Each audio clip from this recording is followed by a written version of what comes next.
বাংলাদেশে একটা অনেক বড় রাজনৈতিক এবং ইসলামী সংগঠন আছে, নাম হলো বাংলাদেশ জামাতে ইসলামী। জানেন, এই বাংলাদেশ জামাতে ইসলামীর নিবন্ধন হাইকোর্ট থেকে বাতিল করা হয়েছে। হাইকোর্ট বলেছে তাদের নিবন্ধন বাতিল, তারা নিষিদ্ধ। কেন বাতিল করেছে হাইকোর্ট? তারা মৌলানা মওদুদী সাহেবের অনুসরণ করে। এই জন্য বাংলাদেশের চলমান সংবিধানের আলোকে একটা নির্বাচন কমিশন আছে। কি আছে?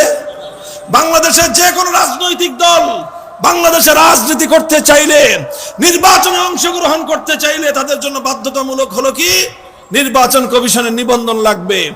আর নির্বাচন কমিশনের নিবন্ধন নিতে গেলে অনেকগুলো কোরআন সুন্নাহ বিরোধী আইন সেখানে মুখোমুখি হতে হয়। আর সেই আইনের সঙ্গে সামান্য একটু বিরোধ হলে তখন ইসলামকে পরিবর্তন করতে হয়, কিন্তু তারা তাদের কুফরি সংবিধানের ধারাকে পরিবর্তন করে না। তার জ্বলন্ত দুটো দৃষ্টান্ত আমি দেখাই। আপনারা জানেন, বাংলাদেশে উলামায়ে কেরামের নেতৃত্বে একটা রাজনৈতিক সংগঠন ছিল। সেই সংগঠনটার নাম হলো ইসলামী শাসনতন্ত্র আন্দোলন। নামটা জানেন আপনারা? 1987 সালে উলামায়ে কেরাম বাংলাদেশের শীর্ষ আলেমরা ঐক্যবদ্ধ হয়ে এই প্ল্যাটফর্মটা গঠন করেছিলেন। প্রতিষ্ঠাকালের মুখপাত্র ছিলেন শাইখুল হাদিস আল্লামা আজিজুল হক রহমতুল্লাহি আলাইহি। তিনি ছিলেন এর প্রধান সমন্বয়কারী। তার সহযোগী ছিলেন বাইতুল শরফের পীর সাহেব মরহুম আব্দুল জব্বার রহমতুল্লাহি আলাইহি। অন্যতম সহযোগী ছিলেন চরমনায়ের মরহুম পীর হযরত সৈয়দ ফজলুল করিম রহমতুল্লাহি আলাইহি। তার অন্যতম সহযোগী ছিলেন মরহুম হযরত মাওলানা দেলোয়ার হোসেন সাইদি রহমতুল্লাহি আলাইহি। অন্যতম সহযোগী ছিলেন এই যে মাওলানা সৈয়দ কামালউদ্দিন জাফরি। তার অন্যতম সহযোগী ছিলেন মরহুম হযরত মাওলানা আব্দুল গফফার রহমতুল্লাহি আলাইহি। এই সকল আলেমরা মিলে ইসলামী শাসনতন্ত্র আন্দোলন করলেন। অর্থাৎ তারা দাবি জানালেন যে আমরা একটা আন্দোলন করতে চাই, যে আন্দোলন হলো কুফরি সংবিধান পরিবর্তন করে, কুফরি শাসনতন্ত্র পরিবর্তন করে ইসলামী শাসনতন্ত্র বাস্তবায়ন করব।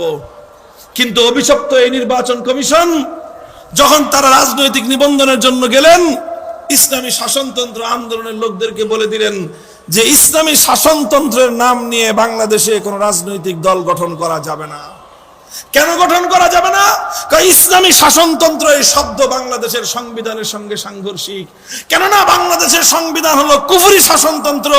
আপনারা চান ইসলামী শাসনতন্ত্র করতে, যতদিন পর্যন্ত কুফরি শাসনতন্ত্র, কুফরি সংবিধান থাকবে ততদিন বাংলাদেশে ইসলামী শাসনতন্ত্র নামে অনুমোদন চলবে না। বাধ্য হলেন তারা নাম পরিবর্তন করে শাসনতন্ত্র শব্দ বাদ দিতে হলো। এটা এ জাতির জন্য চরম দুঃখজনক একটা ইতিহাস। এর চেয়েও দুঃখজনক আর একটা ইতিহাস বলি। অনেক ইখতিলাফ এবং মতপার্থক্যের জায়গা আছে, আমি মতপার্থক্যের জায়গায় যাচ্ছি না। বাংলাদেশে একটা অনেক বড় রাজনৈতিক এবং ইসলামী সংগঠন আছে, নাম হলো বাংলাদেশ জামাতে ইসলামী। জানেন, এই বাংলাদেশ জামাতে ইসলামীর নিবন্ধন হাইকোর্ট থেকে বাতিল করা হয়েছে। হাইকোর্ট বলেছে তাদের নিবন্ধন বাতিল, তারা নিষিদ্ধ। কেন বাতিল করেছে হাইকোর্ট? তারা মৌলানা মওদুদী সাহেবের অনুসরণ করে। এই জন্য তারা সাহাবায়ে কেরামকে মেয়ারে হক মানে না। এই জন্য তাদের সঙ্গে উলামায়ে কেরামের কিছু বিষয়ে মতপার্থক্য আছে। এই জন্য না, উলামায়ে কেরাম বুঝো, বাংলার মুসলমান হৃদয়ে তোমাদের রক্তক্ষরণ হয় না, তোমরা এখনো হাসো। অথচ তোমার বাংলাদেশের ইতিহাস, তোমার বাংলাদেশের এই মর্মান্তিক ঘটনা তোমরা কেউ পর্যবেক্ষণ করো না। হাইকোর্ট বলেছে বাংলাদেশ জামাতে ইসলামের সংবিধানের মধ্যে, গঠনতন্ত্রের মধ্যে একটা কথা বলা হয়েছে, সেটা হলো আল্লাহর সার্বভৌমত্বের কথা। সুতরাং যেখানে তারা আল্লাহর সার্বভৌমত্বের কথা বলল, বাংলাদেশের সংবিধান আল্লাহর সার্বভৌমত্বকে বিশ্বাস করে না। এই জন্য হাইকোর্ট বাংলাদেশ জামাতে ইসলামের নিবন্ধন বাতিল করেছিল। মুহতারাম হাজিরিন, আমরা অনেকে তখন বগল বাজাইছি, মনে করছি জামাতে ইসলাম বন্ধ হয়েছে, ভালো হয়েছে। জামাতে ইসলাম বন্ধ হওয়া নিয়ে আমার কোনো প্রসঙ্গ না, কিন্তু কথা হলো বন্ধটা হলো কি জন্য? বন্ধ হয়েছে আল্লাহর সার্বভৌমত্বের কথা বলার অপরাধে। ও মুসলমান, কোন দেশে বসবাস করো, যেই দেশে আল্লাহর কোরআনের আইন বাস্তবায়নের জন্য রক্ত দিয়েছিল তোমার পূর্বপুরুষরা, যে দেশে আল্লাহর আইন বাস্তবায়নের জন্য রক্ত দিয়েছিল তিতুমিররা, যে দেশে আল্লাহর আইন বাস্তবায়নের জন্য রক্ত দিয়েছিল শরীয়তুল্লাহরা, যে দেশে আল্লাহর আইন বাস্তবায়ন করার জন্য রক্ত দিয়েছিল মুসলমানদের বীর শহীদরা, সেই রক্তের সঙ্গে গাদ্দারি করে আজ মুসলমানদের বুকের উপর কুফরি সংবিধান চাপিয়ে দেওয়া হয়েছে।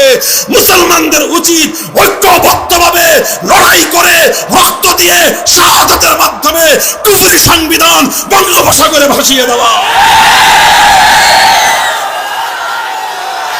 ভাই, আমাদেরকে সমাজ এবং রাষ্ট্রীয় জীবনের প্রতিটি পদে পদে এভাবেই অনেক সময় খুশিতে, অনেক সময় বাধ্য হয়ে, অনেক সময় জেনে আর অনেক সময় না জেনে, অনেক সময় বুঝে অনেক সময় না বুঝে প্রতিনিয়ত আমাদেরকে কুফরির সামনে মাথা নত করে চলতে হচ্ছে।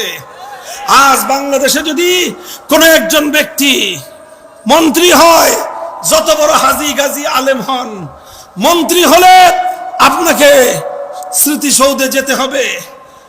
আপনি বীর শহীদদেরকে শ্রদ্ধা জানান, কোনো আপত্তি নাই, এটা শহীদদেরকে শ্রদ্ধা জানানো ইসলামের আদর্শ। শহীদদের প্রতি শ্রদ্ধা জ্ঞাপন করা, শহীদদের স্মৃতিকে আমলিন করে রাখা, শহীদদের স্মৃতিকে চিরজাগরুক করে রাখা, এটা আল্লাহর কোরআনের আদর্শ। কোরআন ইসলামী আদর্শ শিক্ষা দিয়েছে, যখন তোমাদের মধ্যে কেউ শহীদ হবে তখন সেই শহীদের কীর্তি গাথা নিয়ে তোমরা আলোচনা করো। হাদিসের পাতায় পাতায় পাবেন আল্লাহর পয়গম্বরের সামনে সাহাবায়ে কেরাম তাদের পূর্বপুরুষ যারা আল্লাহর দ্বীনের জন্য জীবন দিয়েছে তাদের কীর্তি গাথা আলোচনা করতেন। আল্লাহর নবী আবেগ নিয়ে সেই কীর্তি গাথা শুনতেন। কোরআনে পাকের মধ্যে সূরা কাহাফ রয়েছে, 6 জন যুবক আল্লাহর জন্য জীবনকে উৎসর্গ করেছিলেন। আল্লাহ বলেছেন, ইতিহাস আলোচনা করেছেন, সেই 6 যুবকের আল্লাহর জন্য আত্মোৎসর্গকে চিরস্মরণীয় করে রাখার জন্য সেখানে মসজিদ নির্মাণ করো, স্মৃতিসৌধ নির্মাণ করতে বলেন নাই, সেই স্মৃতিসৌধের সামনে ফুল দিতে বলেন নাই। মুহতারাম হাজিরিন, কথাগুলো শুনে অনেকে ভয় পেতেছেন হয়তো যে হুজুর কোথায় হাত দিতেছে। হ্যাঁ, হাত মূল জায়গায় দিতে হবে, কলজার মধ্যে হাত দেওয়া ছাড়া মুক্তির কোনো উপায় নাই। কুফরি হৃদপিণ্ড ধরে টান দিতে হবে, কুফরি রাষ্ট্রযন্ত্রের সকল আখড়া ভেঙে গুড়িয়ে দিতে হবে। আল্লাহর জমিনে আল্লাহর কোরআনের সংবিধান বাস্তবায়নের জন্য যুদ্ধের প্রস্তুতি নিতে হবে।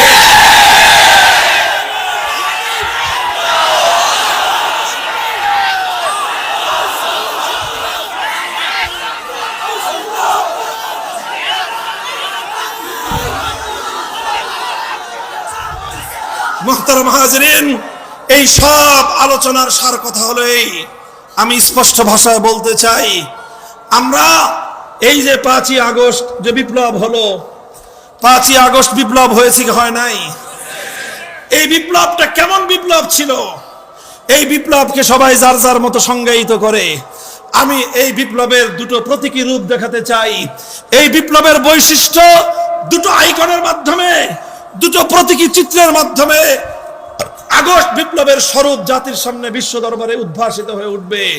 তার প্রথম চিত্রটা হলো এই, আগস্ট বিপ্লবের সময় আপনি লক্ষ্য করেছেন বাংলাদেশের প্রায় প্রতিটি শহরে শহরে আমাদের ছেলেরা, স্কুল কলেজ ইউনিভার্সিটি মাদ্রাসার ছাত্ররা নিজেদের মধ্যকার ভেদাভেদের সকল দেয়াল ভেঙে গুড়িয়ে দিয়ে হাতে হাত ধরে দাঁড়িয়ে গিয়েছিল। পিচ ঢালা রাজপথে স্লোগানে স্লোগানে বৈষম্যের বিরুদ্ধে, ফ্যাসিবাদের বিরুদ্ধে তারা উচ্চকিত হয়ে স্লোগানে স্লোগানে আল্লাহর আকাশ বাতাস মুখরিত করে তুলেছিল।